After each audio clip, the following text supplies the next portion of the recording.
I have a question for you.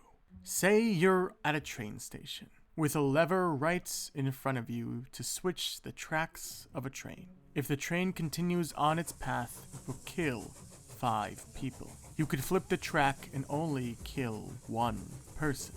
I have a different question. Same situation, but instead of choosing between 5 people and 1 person, one track has 5 people, but the other track is empty. You wouldn't kill anyone. But unbeknownst to you, there's a murderer on that train being sent to jail. And you switching the track sets him free. And he goes off to kill much more than just 5 people. The question is this: how far does intention cover you? How much will a good intention cover the actions you've caused? Is good intentions ever enough? I just watched Ant-Man and the Wasp: Quantumania a couple days ago. Don't worry, I won't spoil anything, I'm not a monster. But I noticed an interesting theme throughout the movie. This idea of intention. That people are doing seemingly good things with good intentions, but those things often cause a lot more harm than doing nothing. Granted, it's a Marvel movie, so unsurprisingly, it doesn't go super deep into that theme, but luckily for you, I read Webtoon series, which seem to pick up the slack where other media falls short. So the question must be asked again: is good intentions enough? There are plenty of series that I could probably pick from, but let's take a look at the tragic family of Remi and Rei from UnOrdinary. They're not given last names. Anyways, UnOrdinary takes place in a world filled with super-powered people, and we follow John Doe, the one person who doesn't have powers or whatever. Look, the how of the matter isn't incredibly important. What you do need to know is that the world of UnOrdinary is brutal. People are constantly being beat down and bullied just for being born with a different or a weaker power. The clearest example is our main character, John Doe, being a crippled, having no powers, i.e. no way to fight back, no real strength. But what about the opposite side? If there are the weak being bullied, there has to be the strong doing the bullying. And indeed there is. There are plenty of idiots and fools who want to flex the minuscule amounts of power they have over anyone who's very slightly weaker than them. Anyone from Zeke and Gavin to a literal squad of people who kidnap a person and got no repercussions from it, like none at all, they just got beat up one time. There are a lot of bad people in UnOrdinary, but that's kind of the point of the series. The whole world of UnOrdinary runs on this concept of the hierarchy. The strong will rise to the top, and the weakest will fall to the bottom. And because of that, there are many people who decide to abuse that power and that strength. The idea that the strongest deserve to be at the top and show off their might. There are some people that don't really care. There are some other people that just abuse their powers. There are the people who are the victims of that abuse. There are others that believe the system works with everyone's best interest in mind. But then there's the last group, the smallest group, the people who actively want to help. And no people show this group better off than the Lightning siblings, Remi and Rei. These two are a pretty interesting case study in the world of UnOrdinary. In a world so filled with violence and hatred and bullying, with so many people just trying to abuse their power, the Lightning siblings stand out by being some of the few that are strong, some of the strongest members of Wellston, but still had the best interest of people in mind.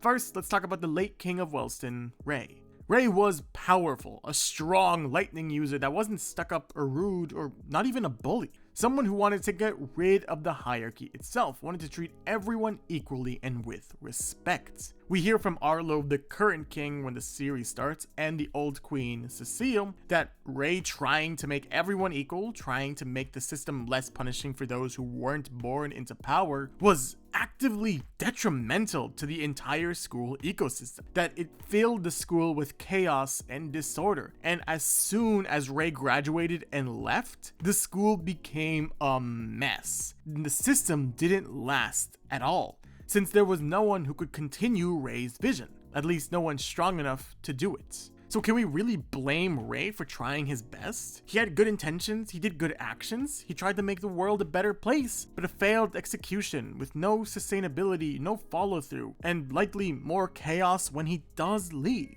It seems a bit much to blame him for his actions for trying his best, but we know that his actions left the school worse off. Okay, that's a little bleak, but what about Remi? Not only does she still go to Wellston, she's alive, so she's already ahead of Rei on that one. Man, that was low blow.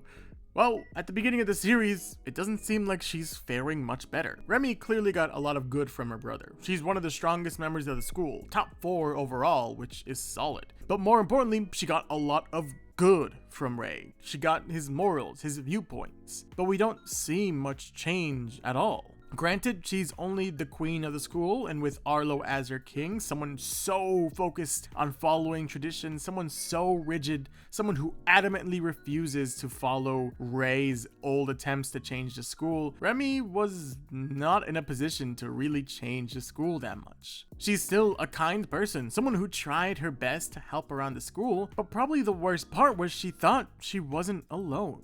During a conversation between her and John later in the series, she's genuinely surprised by John's actions. By hearing how much the hierarchy, and more importantly to Remi, how much she fails. Not just to notice the struggles of John or the other low tiers, but to notice how much her efforts were in vain. How much they actively didn't help. You see, while talking about this series for a while now, I noticed a weird thing is that most people actively seem to shift blame onto Remi, calling her dumb for not noticing the struggles or difficulties that low tiers have gone through. Her actions throughout the first season doesn't really seem to help anyone. In fact, her putting so much trust into her fellow royals, high tiers, elite tiers seemed to cause even more pain. But I personally don't think that's fair. Remi was the queen of Wellston, the epitome of a high tier. She was nice and kind to everyone, but most low tiers view her as an idol, a celebrity, almost like a god. This untouchable person, someone they can't approach, can't talk to, someone that a normal person or a low tier could never bother with their issues. Not to mention, elite and mid tiers were the reason for their troubles. Why would someone who's being bullied by an elite or a mid tier go to an elite tier or even a high tier, usually the cause of their problems, to vent about their problems? At best, you might get some lesson about how the hierarchy works, that the strong will rise to the top and the weak, that's you by the way, will fall to the bottom. Or at worst, you're gonna get beat up even more. What's the point? Of course most people hide their struggles, and of course elite and mid tiers play nice with Remi, because if they did it, Remi could easily destroy them. As John says, everyone is inherently fake. Remi herself realizes that her trying to fix the immediate problems and ignoring everything else has done nothing, has fixed nothing, and in fact has likely made things worse. So the question must be asked again. How far do intentions get you? If you do good, if you try your hardest to be a good person, help people, save people, yet every time you do that, every time you help someone or try to do something good with good intentions and good actions, it only leads to worse problems. It only leads to more problems, to more people getting hurt. Remi had good intentions. She did good things, but it didn't lead to anything. Rei did his best to make everything better, but in the long run, it not only didn't help, it made the school a mess that Arlo had to forcibly clean up. It arguably made things worse. We can also take the flip side of this. John, spoiler alert, I guess, didn't have good intentions. He didn't do good things. He didn't help people. He actively made life worse for many people. He hurt a bunch of people. He did not do good. Yet, while he did so much wrong, it was because of him that people were able to start the safe house, a place where anyone, regardless of tiers, would be able to be without being harmed. You could read, you could relax, you could do homework, you could play games, you can take a nap, all without the fear of someone smacking you down just because you're born weak. John had no good intentions, barely did any good actions, hurt many people, but it was because of him that people were able to bind together and form the safe house. So that leads back to the main question, doesn't it? How far do intentions get you? Honestly, I'm not sure it's that easy of a question to answer. I'm pretty mixed on my thoughts and my answer. Personally, I believe results are important. Without results, what are the point of actions? Why would you do something without getting results? But on the other hand, I don't want to deter people from trying their best to help people. I think the truth is a little bit of both, if we're being honest. Good intentions aren't the only thing you need. You need to make reasonable, well-informed decisions. But probably more importantly, this idea of good intentions will only get you so far, if that's all you have. One problem I've always had with this idea was that people would always stand by what they did because they had good intentions. They felt justified for anything that happened because they thought that it was gonna help someone. Instead, I really like what UnOrdinary does, especially with the conversation between Remi and John. Remi realizes that she might not be in the wrong, but she's not in the right either. She realizes that she messed up. She realizes that she can do better, that her good intentions were in the wrong place. And guess what?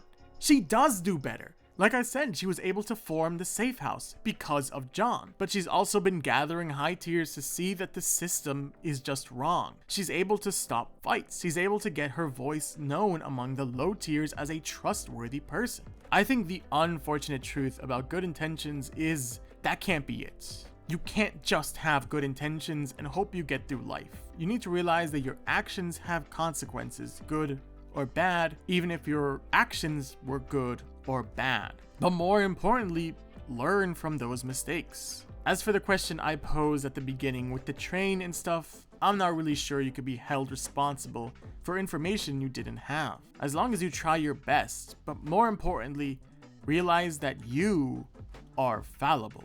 You're gonna make mistakes, you're gonna fail, you're gonna struggle, and your actions, even with the best of intentions in mind, might only cause more suffering.